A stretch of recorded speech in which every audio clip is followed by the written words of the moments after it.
Hello बच्चों, let's read this question. The question says, बच्चों इस क्वेश्चन में अगर आप देखोगे हमें एक कंपाउंड मिला है और इसकी रिएक्शन किसके साथ करा रहे हैं, OH नेगेटिव के साथ करा रहे हैं, हीट कर रहे हैं तो ए बन रहा है।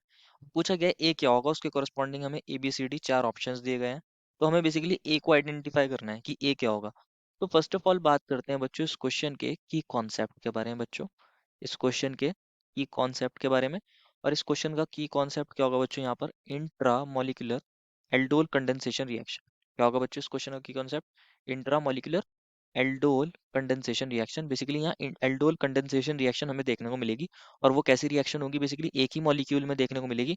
इसलिए इसको बोल रहे हैं इंट्रा मॉलिक्यूलर। एक ही मॉलिक्यूल में मतलब हमारे पास एक ही मॉलिक्यूल में रिएक्शन हो रही होगी, तो इसको इंट्रा मॉलिक्यूलर एल्डोल कंडेंसेशन बोलते हैं। जो हमें कंपाउंड मिला है बच्चों उसको लिखते हैं। ये मिला था हमें CH3, C double bond O, CH2, CH2, CH2 and C double bond O, CH3। ये कंपाउंड मिला है।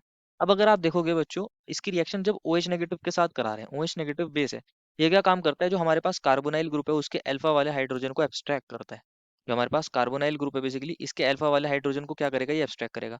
एक तो कार्बोनाइल ग्रुप ये वाला है, एक कार्बोनाइल ग्रुप ये वाला है, ये दोनों एक जैसे हैं बेसिकली। ये जो कार्बोनाइल ग्रुप है ये दोनों एक जैसे हैं, क्योंकि इसके भी इधर CH3 और इधर CH2 CH2 CH2, और इस वाले के भी इधर CH3 और इधर CH2 CH2 CH2, तो बिल्कुल एक जैसे हैं।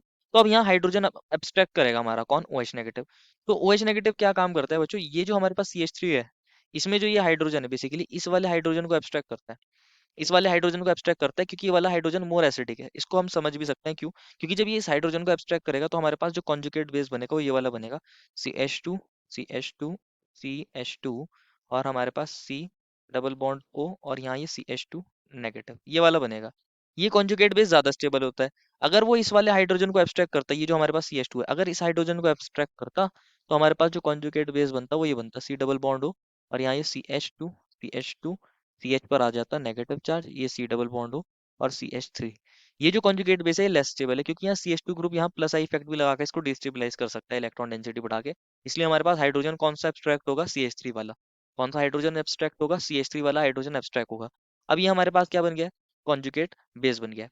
अब ये बेसिकली यहाँ इस तरीके से भी जा सकता है, और ये इलेक्ट्रॉन्स यहाँ पर आ सकते हैं। तो यहाँ बेसिकली आप इसको ऐसे दिखा सकते हो, यहाँ रेजोनेंस का फिनोमिना भी हो सकता है, ये डबल बॉन्ड हो, ये CH2 हमने इसको कुछ इस तरीके से लिख दिया, ये CH2 है, और यहाँ कौन था बच्चों, ये C, और ये O पर नेगेटिव, और ये डबल बॉन्ड CH2 में कन्वर्ट हो जाएगा। अब क्या होता है बच्चों, इसको ध्यान से समझना है। अब यहाँ इंट्रामोलिकुलर अटैक होगा। बेसिकली वहां पर हमारे पास इनोलेट आयन बन गया है। यहाँ ये जो दूसरा हमारा कार्बोनाइल ग्रुप है, बेसिकली यहाँ कार्बन हमारा कैसा होता है, हमारे पास ऑक्सीजन ज्यादा इलेक्ट्रोनेगेटिव है तो उस पर डेल्टा नेगेटिव, कार्बन एक इलेक्ट्रोफिलिक सेंटर की तरह बिहेव करता है। तो ये नेगेटिव चार्ज बच्चों यहाँ जाता है, और ये हमारे पास CH2 के पास जैसे ही इलेक्ट्रॉन आएंगे ये इस पर अटैक करेगा एज अ न्यूक्लियोफाइल। एक इंट्रामोलिकुलर अटैक हो रहा है। जब ये इस पर अटैक करेगा तो ये इलेक्ट्रॉन ऑक्सीजन पर शिफ्ट हो जाएंगे। तो हमारे पास ध्यान से समझना है कितने मेंबर्ड की रिंग बन जाएगी। इसको 1 लिख दीजिए, इसको 2 लिख दीजिए, इसको 3 लिख दीजिए, इसको 4 लिख दीजिए, इसको 5, और ये 6। एक 6 मेंबर्ड की रिंग बन रही है, और ये 6 मेंबर्ड की रिंग कार्बन की है। तो हम ऐसे लिख देते हैं, हमारे पास ये 1 कार्बन, ये 2 कार्बन, ये 3 कार्बन हमने लिख दिया। ये वाला कार्बन नीचे की तरफ 4 है, ये 5th वाला कार्बन है, ये 6th वाला कार्बन है। अगर आप देखोगे बच्चों, 1 वाले कार्बन और 6 वाले कार्बन के बीच में बॉन्ड बन गया है, और 1 वाले, हाँ, जो हमारे पास 6 कार्बन था उस पर एक O नेगेटिव बन गया, एक CH3।